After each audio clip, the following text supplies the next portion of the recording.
In a bitter reaction to the statement credited to South Africa President Cyril Ramaphosa over the killing of 13 SA soldiers in Goma by M23 rebels, Rwanda President Paul Kagame has talked off over President Ramaphosa's description of Rwanda Defense Force (RDF) as a militia group working with M23 and the SA president's threat. Racial and commented on President Cyril Ramaphosa's social media post published on Wednesday, accused South Africa of being a party in the conflict in the Democratic Republic of Congo, who always launch offensive operations against M23 rebels, only trying to manipulate the public by thus falsely claiming to be a peacekeeper in a war the SA has joined hands to escalate. This, as hundreds of Romanian mercenaries contracted to fight against M23 rebels ceded or surrendered to M23 rebels in the presence of the rebels' spokesperson, Willie Goma in Goma, who was seen in videos warning and cautioning the Romanians never to come to Congo to fight against them before the Romanians were transported to Rwanda for further assistance to their country. Willie Goma could be seen in one of the videos published online talking to the European mercenaries in Goma that, "Don't joke with M23, my bro, that's the army for the people." M23 leader Colonel Nanga in a video interview said, "We have come to Goma to stay. We are not going to withdraw, but we will move forward from Goma, up to Kinshasa," adding that the rebel group's plan is to march to DR Congo's capital, Kinshasa, to oust the government of President Felix Tshisekedi. Colonel Nanga says President Tshisekedi has cut off power and internet in Goma, urging residents to return to their homes and resume daily life.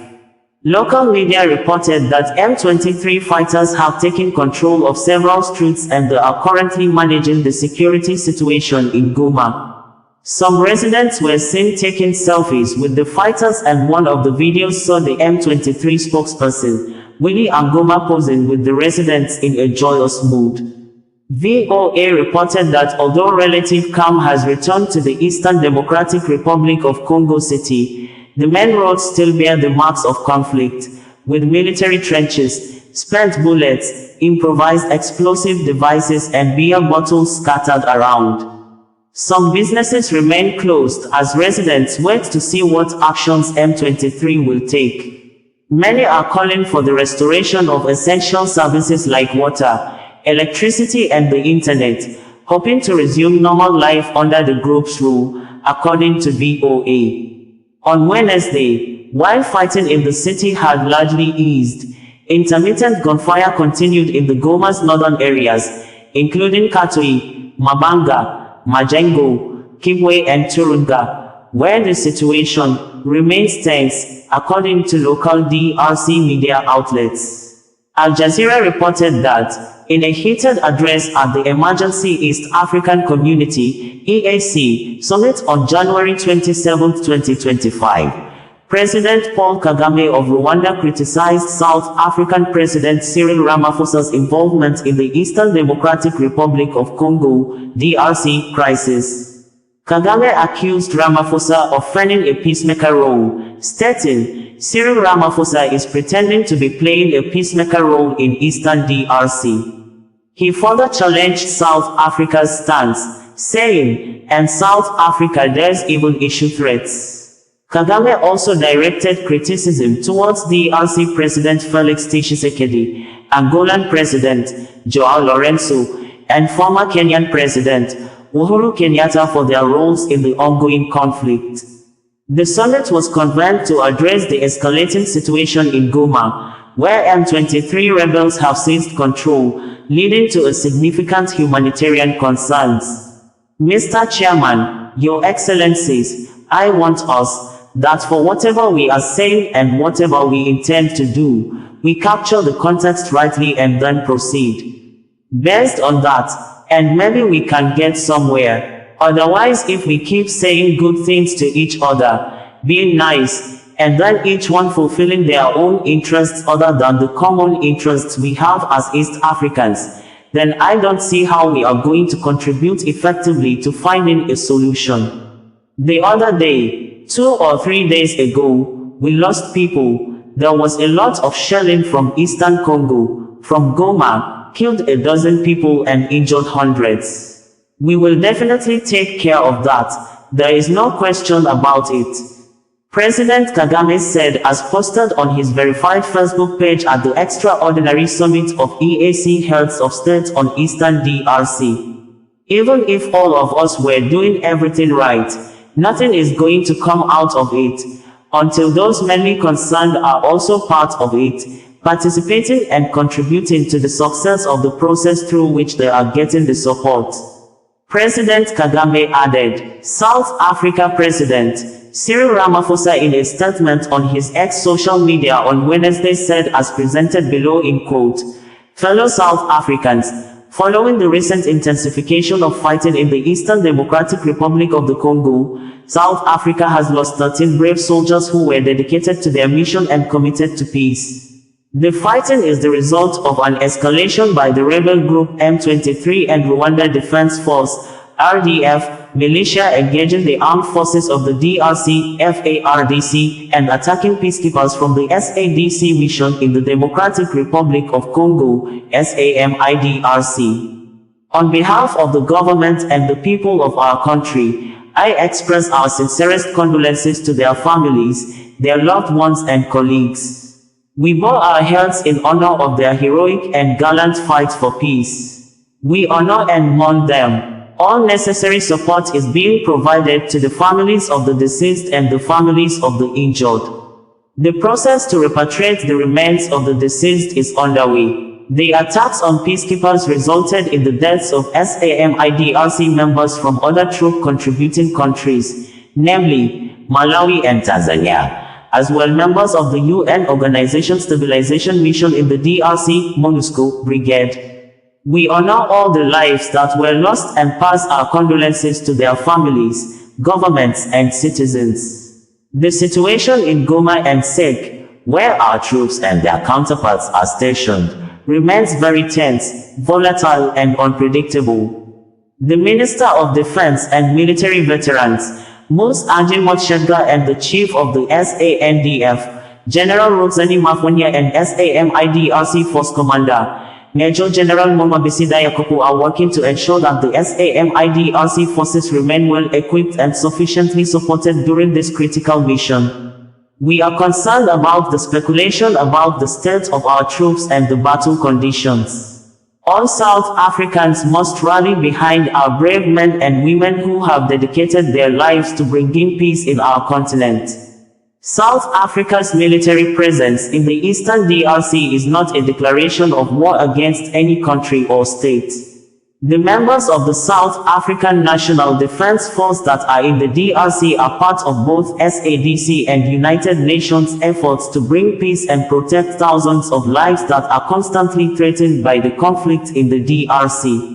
The presence of the SAMIDRC forces demonstrates a commitment of SADC member states to supporting the DRC in its efforts to achieve lasting peace and stability and ultimately create an enabling environment for sustainable development and prosperity. We welcome the position that was recently adopted by the United Nations Security Council during its special sitting on the situation in the DRC, which calls for an immediate end to hostilities, the reversal of territorial expansion by the M23, the exit of external forces from the DRC, and the resumption of peace talks under the Nairobi process.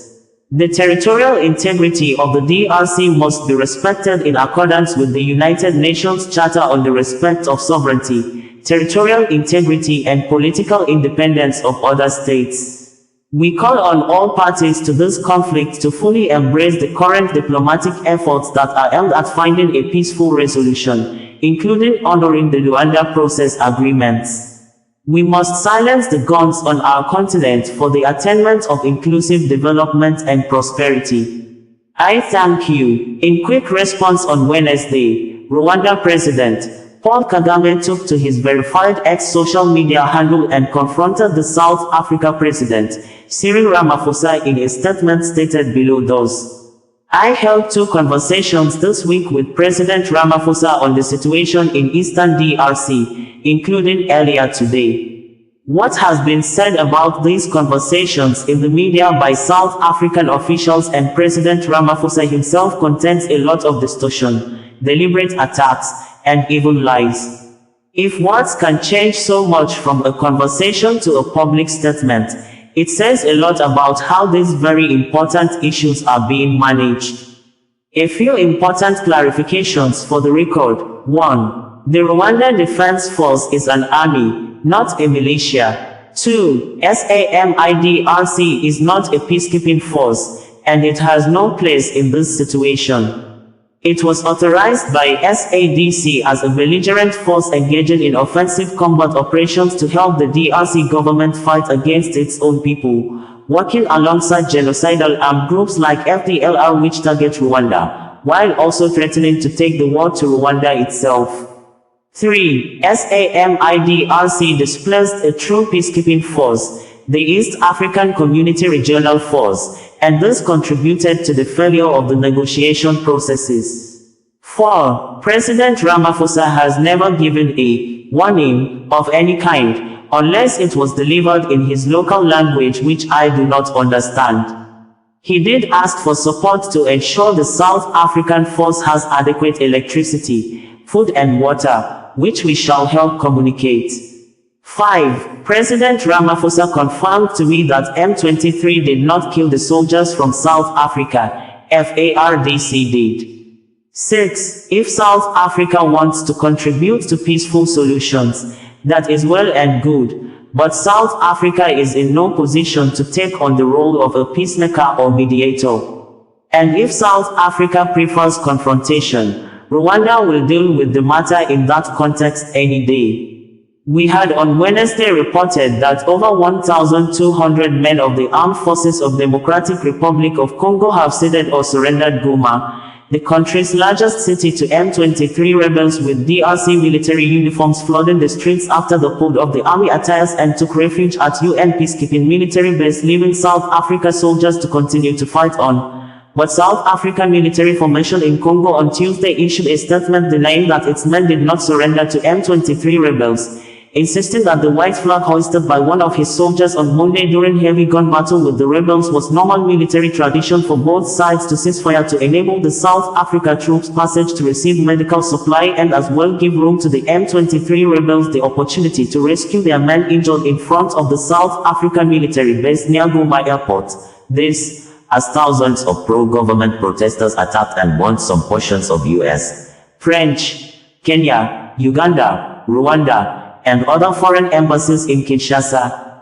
We had on Monday reported that thousands of prisoners at Munzenze prison facility in Goma, the capital city of North Kivu province in the Democratic Republic of Congo, may have set themselves free after M23 rebels took control of Goma early morning on Monday. With videos posted online showing civilians flooding back to Goma and welcoming the M23 rebels in a rousing manner. Earlier on Monday, we also reported that one of the most troubled countries in Africa, Democratic Republic of Congo government, has begged civilian residents in the country to flood streets today, Monday the 27th of January 2025, just as M23 rebels are now in control of Goma, after killing the Congolese military commander, overnight South Africa soldiers, a total of 12 UN peacekeepers, forcing other Congolese soldiers to surrender their weapons before the 3 a.m. Monday 27, 2025 deadline set. We had earlier in the month reported that M23 rebels in the Democratic Republic of Congo early this year advanced and seized the town of Masisi. Same period, the Congolese government sent 172 death row prisoners to executioners, with 102 already confirmed executed, while the government kept mum on the third batch of 70 prisoners, including the May 19, 2024 37 coup plotters who were convicted and sentenced to death in September 2024, just as the country Minister of Justice, Constant Mutamba, threatened journalists with death penalty if they relayed the activities of armed group he described as Rwanda Army and its M23 auxiliaries. For the last 2 days, on Monday and today this morning, I spoke with the President of South Africa, who sought me out to speak with me on this matter because of their involvement in Eastern Congo. And he's also there pretending to be playing a peacemaker role, and he has a force that has been fighting alongside FDLR and has been fighting the M23 on the instructions of Tshisekedi, because these are people who are not supposed to be in Congo, that these are from Rwanda, or the M23 are not Rwandans, please. These are Congolese, and one time he accepts it, then another time he says no, part of it is yes, and then the other part is from Rwanda, and these are he keeps on going. And how do we, leaders of our own countries, accept this to go on forever and just accept that we shall be manipulated by Tshisekedi or whoever is supporting him? And South Africa dares even issue threats about what is likely to happen after that, and so on and so forth. Of course, we will see what threats they are talking about.